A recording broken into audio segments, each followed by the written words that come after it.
اللہ من قرأ الفاتحہ بسم اللہ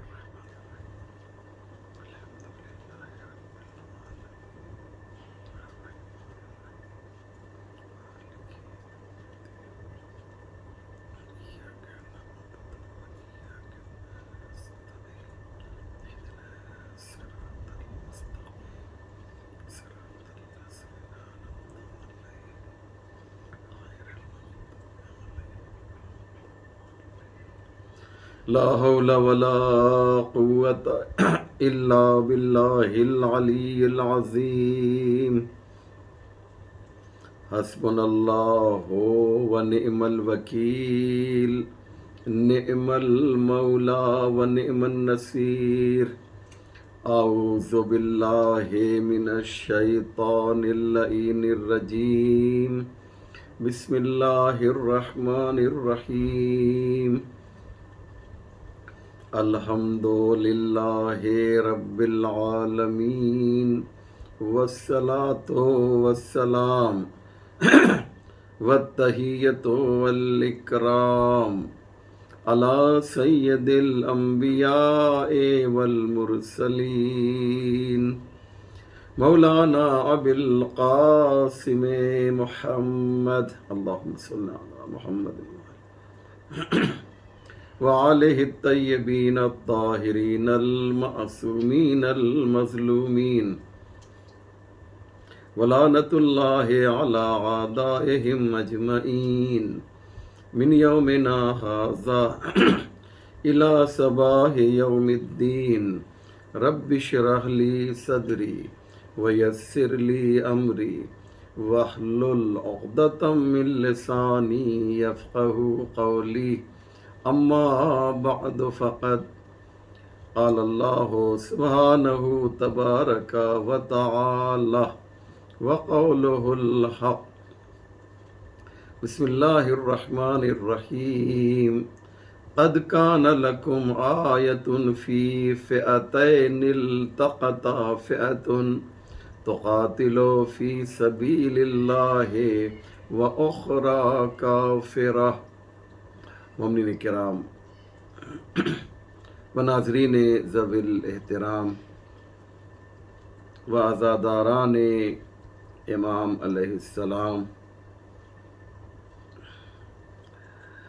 عشرہ ثانیہ دوسرا عشرہ محرم کا جو 2021 یا 14,043 ہجری کا یہ جو عشرہ ہے، جو حیدری فاؤنڈیشن کی جانب سے برگزار کیا جا رہا ہے، اس سلسلے کی جو کڑی ہے، جو مجلس ہے، وہ آج تیسری مجلس ہے۔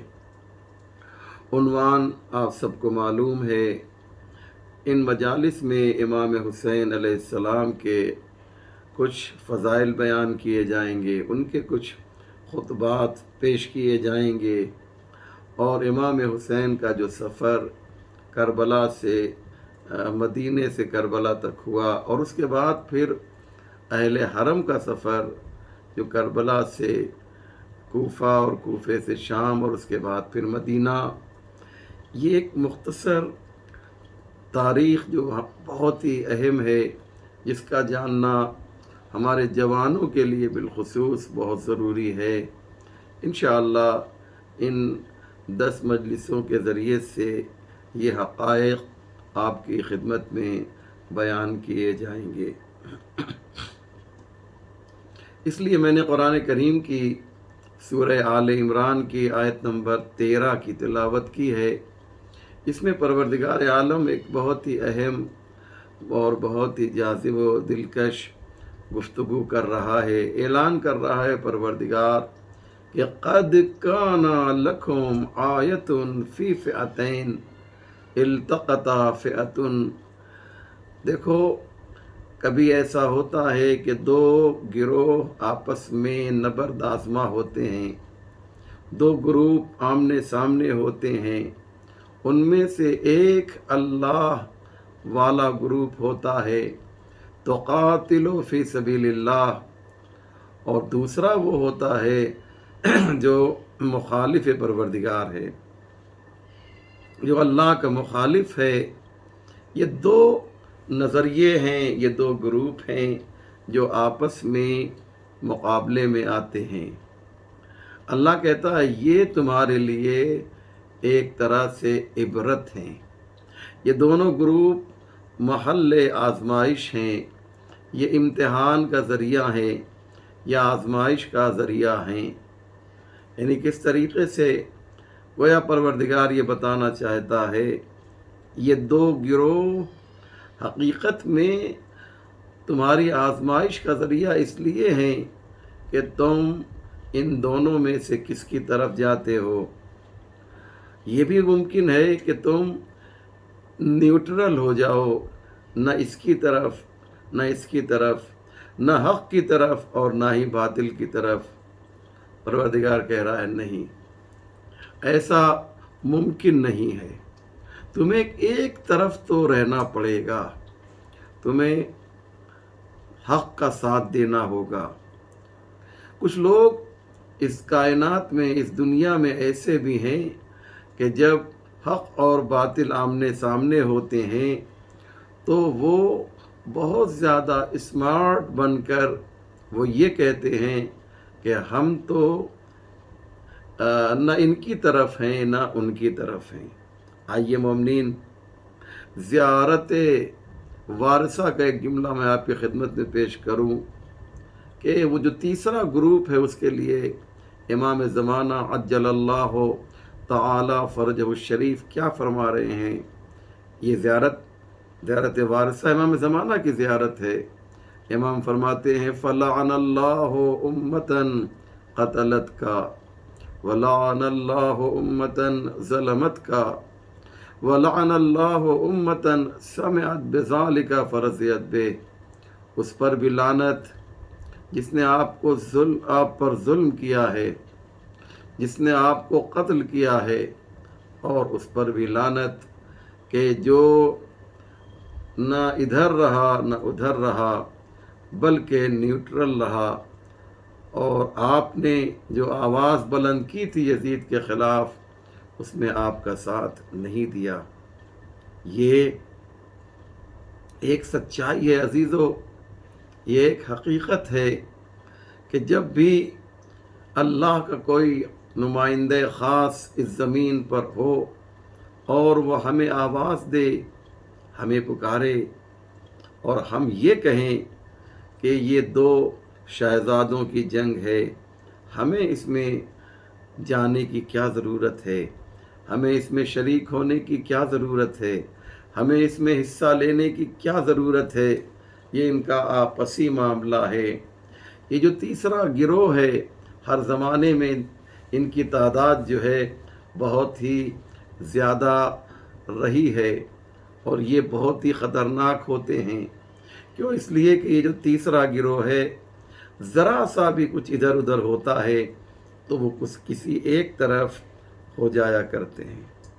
لہذا قرآن نے سورہ آل عمران کی آیت نمبر 13 میں یہ اعلان کیا کہ دیکھو تمہیں حق کا ساتھ دینا ہے۔ امام حسین علیہ السلام نے جب آواز بلند کی یزید کے خلاف، ایک قیام کیا اور اس کی بنیاد مدینے میں پڑی اور اس کی بیج گویا مدینے میں پڑی، اس کا درخت تھوڑا سا مکے میں بڑا ہوا اور کربلا میں یہ مکمل درخت تیار ہوا۔ عزیزو، امام حسین علیہ السلام نے یہ اعلان کیا کہ انی ما خرجت عشرا ولا بطرا ولا مفسدا ولا ظالما انما خرجت لطلب الاصلاح فی امت جدی اريد ان امر بالمعروف وانهى عن المنکر واسیر بسیرت جدی وابی علی ابن ابی طالب۔ امام کے اس خطبے کے بارے میں مجھے آگے کچھ باتیں بیان کرنی ہیں، لیکن امام نے اپنے مشن کا، اپنی تحریک کا، اپنی مومنٹ کا جو آغاز کیا تو اس کے اغراض و مقاصد کو بیان کیا، اس کے باعلاس کو بیان کیا، اس کے آئین کو بیان کیا، اور اس کے بعد پھر قیام کیا ہے۔ یعنی دنیا والوں کو امام حسین یہ بتانا چاہتے ہیں کہ یہ سب کچھ اچانک نہیں ہوا ہے، بلکہ اس کے لیے پلاننگ کی گئی۔ واقعہ کربلا کسی ایکسیڈنٹ کا نام نہیں ہے، بلکہ یہ ایک مکمل موومنٹ اور تحریک کا نام ہے۔ اس لیے قرآن نے کہا کہ تمہیں ایک طرف رہنا ہوگا، اور امام نے کس طریقے سے اس انقلاب کو مضبوط کرنے کے لیے جو کچھ بھی امام حسین کے پاس تھا وہ سب کچھ آپ نے قربان کر دیا۔ ایک جملہ کہوں عزیزو، بہت ہی خوبصورت بات ہے، اور مولانا ابوالکلام آزاد کا یہ جملہ ہے کہ بہت سے لوگوں نے قربانیاں دی ہیں۔ توجہ کیجئے گا عزیزو، آپ میری طرف متوجہ رہیں گے تو انشاءاللہ آپ کو یہ اچھا میسج آپ کے دل میں اترے گا۔ مولانا ابوالکلام آزاد کہتے ہیں کہ بہت سے لوگوں نے قربانیاں دی ہیں، انبیاء، اولیاء، اوصیاء، اللہ والے، مومنین، متقین، لیکن ان سب کی قربانیوں میں اور حسین کی قربانیوں میں فرق یہ ہے کہ حسین کی قربانی کے بارے میں سوال یہ کیا جاتا ہے، بلکہ میں پہلے یہ بات کر لوں، انبیاء کی قربانی کے بارے میں یہ پوچھا جاتا ہے کہ نبیوں نے قربانی میں کیا دیا ہے، لیکن جب حسین کی قربانی کی بات آتی ہے تو سوال یہ نہیں ہوتا، بلکہ سوال کا انداز بدل جاتا ہے، اور سوال یہ ہوتا ہے کہ حسین نے قربانی میں کیا نہیں دیا ہے۔ یہ بہت امپورٹنٹ بات ہے کہ ہم سمجھیں، اور ہم جب زیارت اربعین پڑھتے ہیں چہلم کے دن تو ہم کیا کہتے ہیں عزیزو؟ ہم جو ہیں کیا کہتے ہیں؟ یہی تو کہتے ہیں نا عزیزو 20 صفر کو کہ بذلا محجتہ فیکا لیستنقذ عبادک من الجہالہ۔ میرے مولا حسین، یہ زیارت اربعین کا فقرہ ہے، یہ زیارت اربعین کا جملہ ہے۔ مولا آقا حسین، مولا حسین، آپ نے سب کچھ قربان کر دیا، بذلا محجتہ، سب کچھ قربان کر دیا۔ کس لیے قربان کیا؟ محجہ کہتے ہیں خون کو۔ آپ نے یہ قربانی کیوں دی؟ آپ نے یہ خون کیوں دیا؟ آپ نے جام شہادت کیوں نوش فرمایا مولا آقا؟ تو جواب ملا لیستنقذ عبادک عن الجہالہ یا من الجہالہ، تاکہ لوگوں کو جو ہے جہالت سے باہر نکالیں۔ لوگ حسین کی طرف کیوں نہیں تھے؟ اس لیے کہ ان میں جہالت پائی جا رہی تھی۔ اس لیے حسین کے لیے ضروری تھا کہ وہ مدینے سے کربلا کی طرف سفر کریں۔ اس لیے حسین کے لیے ضروری تھا کہ ایک تاریخی سفر حسین کریں، ایسا سفر کہ ایسا سفر نہ کسی نبی نے کیا، نہ کسی معصوم نے کیا، نہ کسی ولی نے کیا، نہ کسی اور نے کیا۔ سب سے بڑا، کائنات کا سب سے عظیم اور سب سے ہسٹوریکل سفر اگر کوئی ہوا ہے تو وہ سفر ہے جو 28 رجب کو امام حسین نے مدینے سے کربلا کی طرف کیا ہے۔ اللہ اکبر۔ اور اس کا بیک گراؤنڈ، اس کا پس منظر یہ ہے کہ جب شام کا حاکم، جس نے اپنے ظلم و جور سے ہزاروں انسانوں کو، ہزاروں مومنین کو شہید کیا، خود جنگ صفین میں آپ دیکھیے، اسی کی وجہ سے ہزاروں لوگ شہید ہوئے، وہ 22 رجب کو ہلاک ہوتا ہے، اور اس کے جانے کے بعد اس کا بیٹا جو اسی کے نقش قدم پر ہے، یا یہ وہ بیٹا ہے جو اپنے باپ کا بھی باپ نکلا ظلم و ستم میں. یہ بیٹا یہ تخت پر براجمان ہوتا ہے اور سب سے پہلا کام یہ کرتا ہے، بہت توجہ کیجیے گا عزیزو، سب سے پہلا کام یہ کرتا ہے کہ اصحاب پیغمبر سے بیعت لیتا ہے. آپ نے بڑی آسانی سے یہ بات لے لی نا. اصحاب پیغمبر سے بیعت کون لے رہا ہے؟ یزید. یزید کون ہے؟ اس کے بارے میں بھی آج میں شاید بیان کروں. ایسے یزید کی کون بیعت کر رہا ہے؟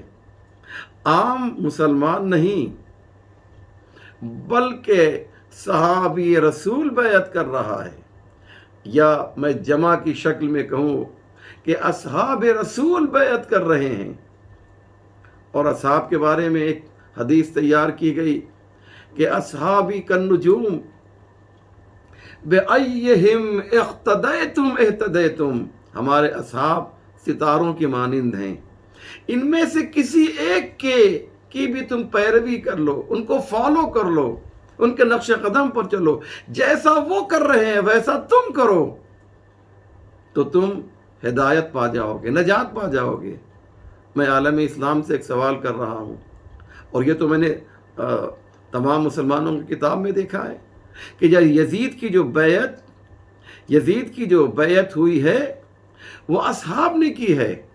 اور میں فرض کیجئے میں اس جگہ پر موجود رہوں اور میں دیکھوں کہ صحابی رسول بیعت کر رہا ہے، اور حدیث یہ کہتی ہے کہ اگر ان کے نقش قدم پر چلے، یعنی جو وہ کر رہے ہیں وہی ہم بھی کریں تو ہم کو نجات مل جائے گی.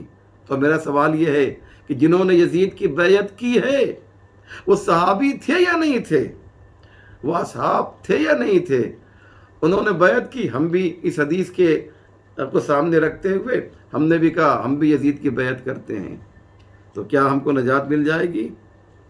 اس کا مطلب یہ ہے کہ اس حدیث میں جھول ہے. جو چیز کریٹڈ ہوتی ہے، بنائی جاتی ہے، وہ کہیں نہ کہیں اس کی کمزوری جو ہے ظاہر ہو جاتی ہے. لہذا یہ مانو کہ جنہوں نے یزید کی بیعت کی ہے وہ غلط ہیں، اس لیے کہ ظلم اور ظالم کی بیعت جو ہے کسی اعتبار سے بھی درست نہیں ہے. یزید امیر المومنین کب ہوگا تمہارے اعتبار سے؟ ہمارے ہاں تو امیر المومنین صرف علی مرتضیٰ ہیں علیہ الصلاۃ والسلام. یزید امیر المومنین کب ہوگا؟ جب اس کے پاس ایمان پایا جائے، جو خود یہ کہہ رہا ہو کہ نہ کوئی قرآن نازل ہوا ہے، نہ کوئی وحی آئی ہے، یہ بنی ہاشم کا ڈھونگ ہے، جو اہل حرم کو اپنے دربار میں دیکھ کر افتخار کے ساتھ کہے کہ آج اگر بدر کے مقتولین ہوتے ہمارے اجداد کہ جن کو مولا علی نے اور جیش محمد لشکر محمد نے جنہیں جو ہے واصل جہنم کیا ہے، ان کی طرف اشارہ کر کے یزید کہتا وہ ہوتے تو کتنا خوش ہوتے. اللہ اکبر. ایسا شخص جو ان لوگوں کی تعریف کرے جو دشمن رسول ہیں، اس کے لیے مومن ہونا تو بہت بڑی بات ہے. مومن نہیں ہو سکتا ہے. جب مومن نہیں ہے تو امیر المومنین کیسے ہو جائے گا؟ ہر تخت پہ بیٹھنے والا. یہی تو ہم شیعوں کا ایک نظریہ ہے کہ ہر تخت پہ بیٹھنے والا، ہر حاکم جو ہے وہ ضروری نہیں ہے کہ وہ قابل احترام ہو. جیسے یزید، جیسے متوکل، جیسے اور دیگر بادشاہ جو ظالم ہیں، تو ظالم قابل احترام نہیں ہے. لیکن کچھ لوگ کہتے ہیں صاحب تخت پہ بیٹھ گیا تو امیر المومنین ہو گیا. استغفر اللہ ربی واتوب الیہ. یہ امیر المومنین ہو ہی نہیں سکتے. لہذا یزید تخت پہ بیٹھا، اس نے اصحاب سے، سارے اصحاب شامل نہیں تھے لیکن ایک بڑی تعداد تھی جو ہمارے بھائیوں کی کتابوں میں بھی موجود ہے، وہ جو ہے وہ سب کے سب انہوں نے بڑی تعداد جو تھی انہوں نے یزید کی بیعت کر لی، استغفر اللہ ربی واتوب الیہ، معاذ اللہ، اور اسے اپنا امیر المومنین مان لیا۔ لہذا یا کہا جائے کہ اصحاب کو فلٹر کیا جائے، ہر صحابی ضروری نہیں ہے کہ قابل احترام ہو۔ بہرحال لیٹر یزید نے تمام عالم اسلام کے بزرگوں کو بھیجا، اور ان میں جو سب سے امپورٹنٹ اور اہم لیٹر تھا، خط تھا، وہ شام سے مدینے بھیجا گیا۔ اور کس کو بھیجا گیا؟ ولید ابن عتبہ کو۔ ولید ابن عتبہ، آپ نے بڑی آسانی سے سن لیا نا۔ یہ ولید ابن عتبہ کون ہے؟ عتبہ اور شیبہ پیغمبر کے ٹاپ 5 اینیمیز میں، 5 بڑے دشمن میں جو ہیں، یہ دونوں آتے ہیں، عتبہ اور شیبہ۔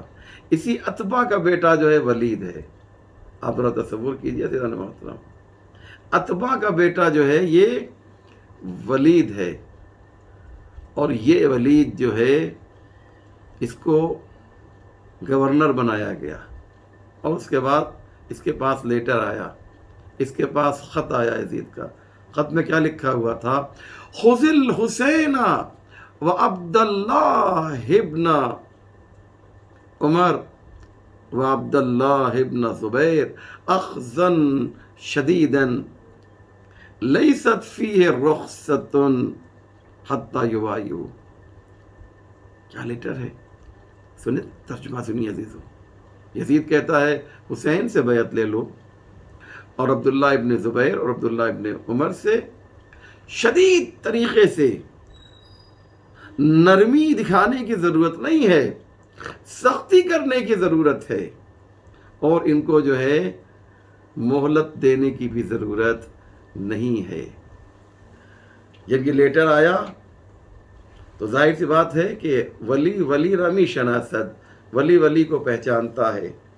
ولید نے، تاریخ کہتی ہے کہ فوراً اسی وقت مروان ابن حکم کو اپنا جو ہے، جو اس کا ایک طرح سے مشیر تھا، اسے بلایا، اور اس کی صدارت میں، اس کی ادھیشتا میں کیا کیا؟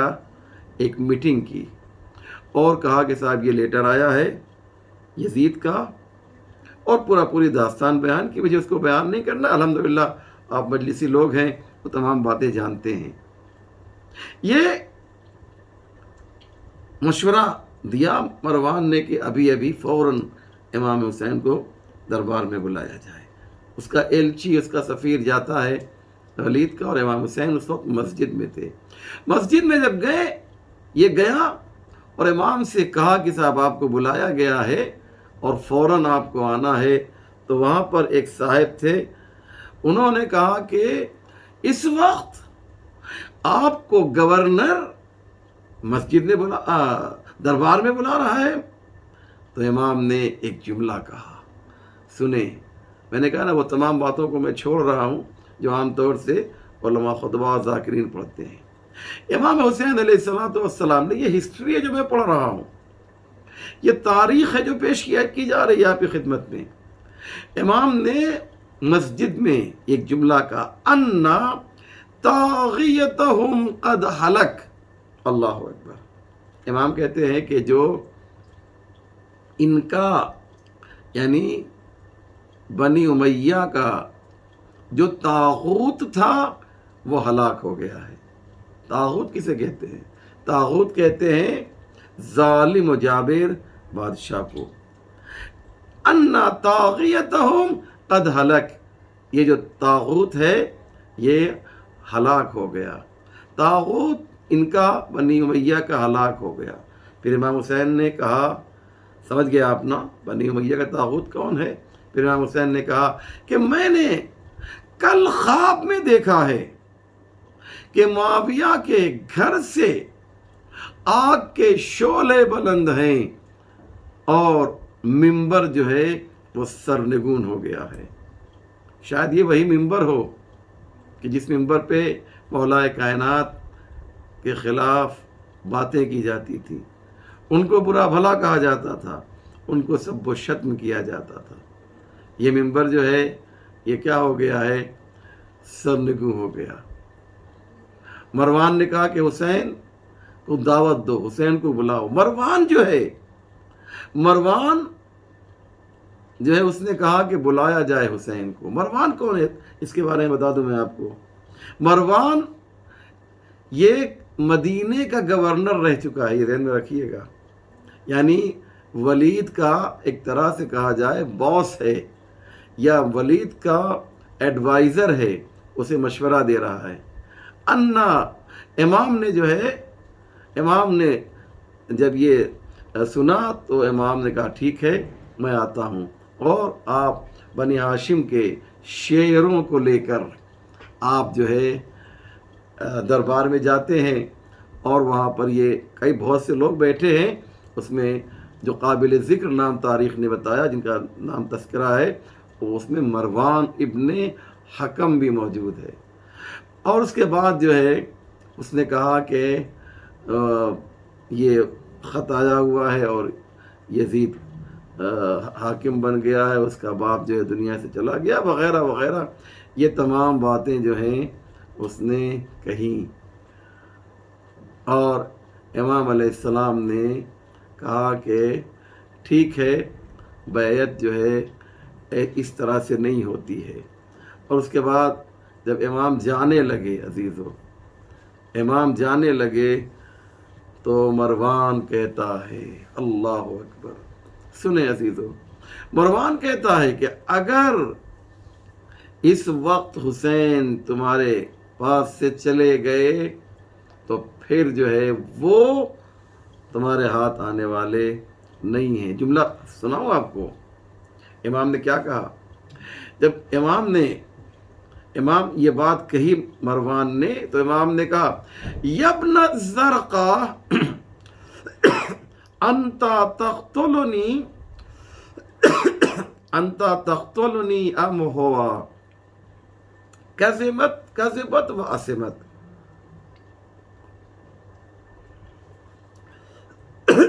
امام کیا کہہ رہے ہیں؟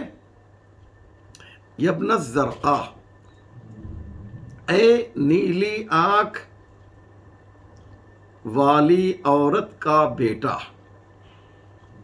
انت تقتلنی، تو مجھے قتل کرے گا، ام ہوا، یا وہ قتل کرے گا، کیسے بات، جھوٹ بولتا ہے، تیری کیا مجال ہے، تجھ میں کیا ہمت ہے کہ حسین کو قتل کر دے۔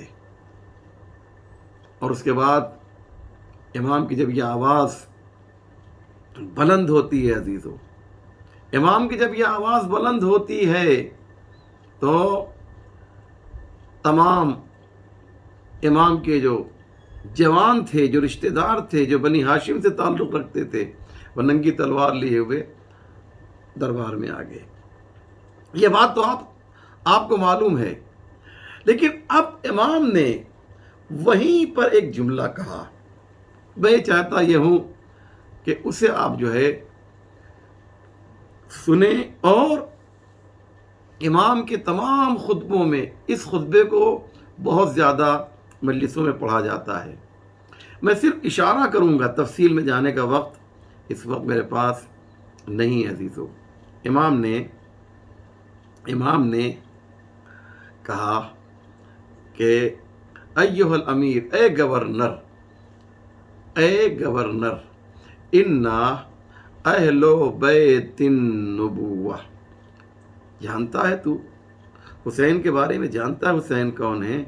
انا اہل بیت النبوہ، ہم نبوت کے اہل بیت ہیں۔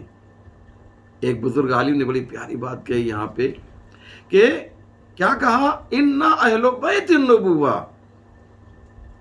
ہم نبوت کے اہل بیت ہیں۔ یہ نہیں کہا کہ ہم نبی کے اہل بیت ہیں۔ یاد رکھیے گا، نبی کے اہل بیت ہونا اور ہے، نبوت کا اہل بیت ہونا اور ہے۔ جو نبی کے اہل بیت ہیں وہ نبی کے بعد کچھ دنوں کے بعد چلے گئے، لیکن جو نبوت کے اہل بیت ہیں وہ ہمیشہ باقی رہیں گے، وہ صبح قیامت تک باقی رہیں گے۔ اس کے بعد فرماتے ہیں امام، وَمُخْتَلَفُ الْمَلَائِكَةِ، ہم جو ہیں نبی کے اہل بیت ہیں، اور ملائکہ جو ہیں وہ ہم پر نازل ہوتے ہیں۔ یعنی اس کا ترجمہ بھی ایک بڑا اچھا ترجمہ کسی نے کیا کہ آپ کہہ سکتے ہیں کہ ہم جو ہیں ملائکہ کے ایئرپورٹ ہیں، یعنی ملائکہ ہم پر نازل ہوتے ہیں، ہمارے گھر میں نہیں کہا۔ کیوں؟ اس لیے کہ گھر تو مدینے میں ہے حسین کا۔ اب اگر حسین مدینے کے باہر چلے جائیں گے تو کیا وہاں ملائکہ نازل ہوں گے جب گھر میں نازل ہو رہے ہیں؟ تو کہا کہ نہیں، گھر کی بات نہیں، خود ہم پر جو ہے ملائکہ نازل ہو رہے ہیں۔ یعنی اگر ہم مدینے میں ہیں تو ملائکہ مدینے میں نازل ہوں گے، ہم نجف چلے جائیں گے تو ملائکہ نجف میں نازل ہوں گے، ہم اگر سامرہ چلے جائیں گے تو وہاں ملائکہ نازل ہوں گے، ہم کربلا چلے جائیں گے تو وہاں ملائکہ نازل ہوں گے۔ سوچو، ہم جب عرش پہ تھے تو عرش معلیٰ تھا، کربلا آ گئے تو کربلا معلیٰ ہو گیا۔ فی الحال میں اسی جگہ پر اپنی گفتگو کو روکتا ہوں، کیونکہ اب وقت جو ہے میرے پاس نہیں ہے۔ کل کی جو مجلس ہوگی عزیزو، اس میں ہم اس سے آگے بھی گفتگو کریں گے کہ اس امام کے اس قول کے بارے میں جو بہت ہی امپورٹنٹ ہے۔ لہذا عزیزو، ضروری یہ ہے کہ ہم امام کے مقصد کو سمجھیں، امام کے ہدف کو سمجھیں کہ امام علیہ السلام نے کس لیے قیام کیا، اور قیام کے دوران آپ نے کون کون سی باتیں اور کون کون سے پیغامات ہم کو دیے ہیں۔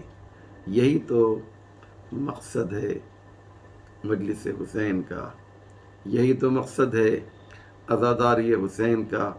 ہم جو عزاداری کرتے ہیں، ہم جو مجلس کرتے ہیں، ہم امام حسین کے پیغام کو کسی مجلس کے ذریعے سے دنیا والوں کے سامنے عام کرتے ہیں۔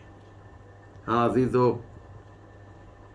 یہ ایام اور یہ دن اسرائے کربلا سے مخصوص ہیں، کربلا کے اسیروں سے مخصوص ہیں۔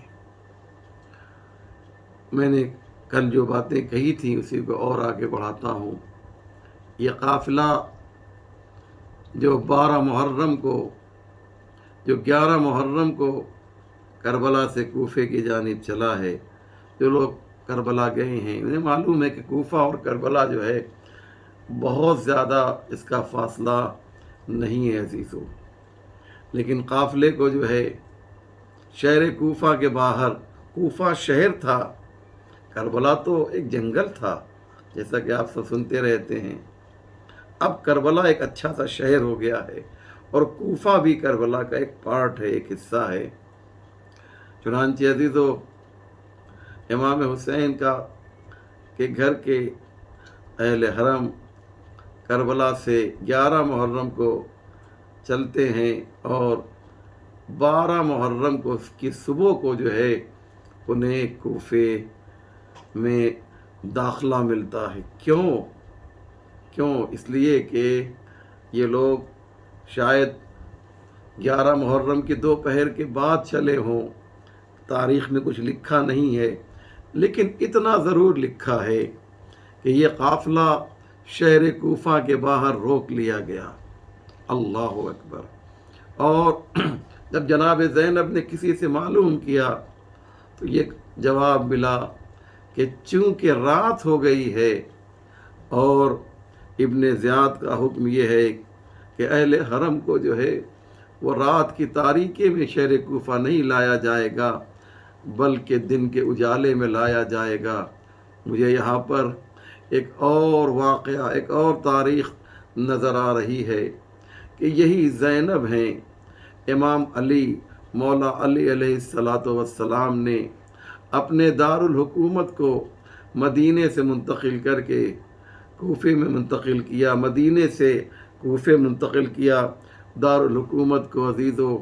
اور اس کے بعد جب آپ خود کوفے میں منتقل ہو گئے تو پھر آپ نے جناب زینب کو بلوایا، جناب ام کلثوم کو بلایا۔ اہل بیت کا یہ چھوٹا سا قافلہ جو ہے جب پہنچا ہے کوفے کے باہر تو مولا نے یہ کہا، ابھی دن کا اجالا ہے، جب رات کی تاریکی ہوگی تو ہماری بچیوں کو کوفے میں لایا جائے۔ اللہ اکبر! مولا، آپ کو اتنا خیال ہے، آپ کو اتنا خیال ہے زینب کے پردے کا کہ آپ رات کا انتظار کر رہے ہیں۔ اللہ اکبر! زمانہ کتنا بدل گیا کہ آج زینب جو ہے رسن بستہ ہے، سر پہ چادر نہیں ہے، اور حکومت کا یہ کہنا ہے کہ جب دن کا اجالا ہو جائے گا تب زینب جو ہے دن کے اجالے میں جو ہے زینب شہر کوفہ میں داخل ہوں گی، تب ام کلثوم شہر کوفہ میں داخل ہوں گی، تب جناب سکینہ، جناب رباب، یہ ساری بیویاں جو ہیں شہر کوفہ میں داخل ہوں گی۔ ہاں عزادارو، جن دن کا انتظار ہو رہا ہے، دن کا انتظار ہو رہا ہے، یہاں تک کہ 12 محرم کی صبح آئی، جناب زینب نے جب معلوم کیا کہ قافلہ کیوں رکا ہوا ہے، تاخیر کیوں ہو رہی ہے، تو معلوم یہ ہوا کہ ابھی جو ہے ابن زیاد کا دربار سجا نہیں ہے۔ جب دربار سج جائے گا تو اہل حرم کو جو ہے اسیر کر کے ابن زیاد کے دربار میں لایا جائے گا، ابن زیاد کے دربار میں لایا جائے گا۔ بس عزاداروں، جب زینب کو یہ معلوم ہوا کہ زینب کو بے مقنع و چادر ابن زیاد کے دربار میں لایا جائے گا تو زینب کا دل بھر آیا۔ زینب کون ہے ذرا یہ تو تصور کیجئے، ابھی چند سال پہلے جو ہیں زینب اسی شہر کوفہ کی شہزادی ہیں، اسی شہر کوفہ میں جو ہیں زینب قرآن کا درس دیا کرتی تھیں، اسی شہر کوفہ میں زینب جو ہیں وہ مفسرہ قرآن تھیں، وہ حدیث کا درس دیتی تھیں، احکام و عقائد کا درس دیا کرتی تھیں، شہزادی کی حیثیت سے رہا کرتی تھیں۔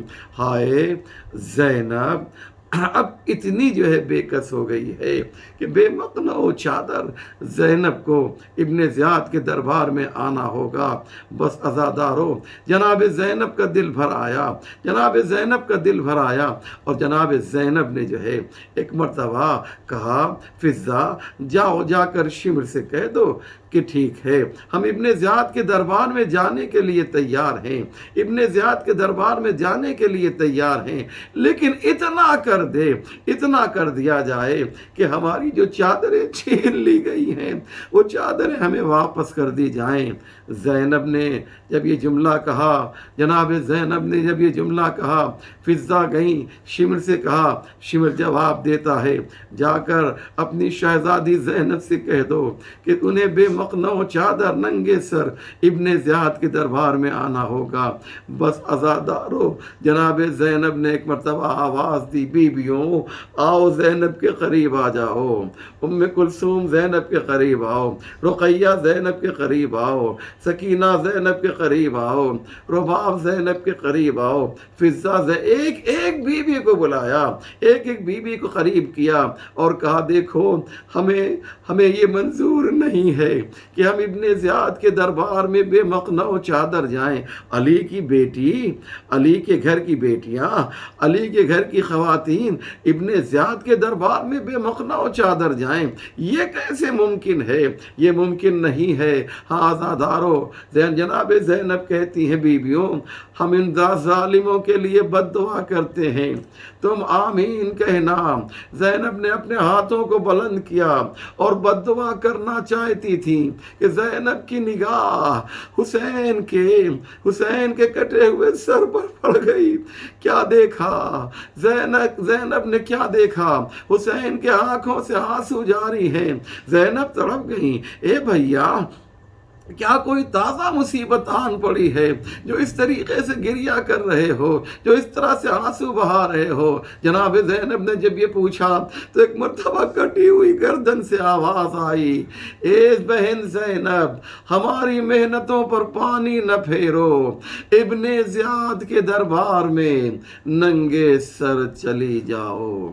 وَسَيَعْلَمُ الَّذِينَ ظَلَمُوا أَيَّ مُنقَلَبٍ يَنقَلِبُونَ انا للہ و انا الیہ راجعون رضا بقضائہ و تسلیما لامرہ اللہم بحق محمد وانت المحمود و بحق علی وانت العالی وبحق فاطمة وأنت فاطر السماوات والأرض وبحق الحسن وأنت المحسن وبحق الحسين وأنت قديم الإحسان وبحق الأئمة التسعة الطاہرین من ذریۃ الحسین علیہم السلام۔ یا اللہ تجھے واسطہ ہے محمد و آل محمد کا پروردگار، ہمارے اس مختصر مگر اہم اعمال کو قبول فرما۔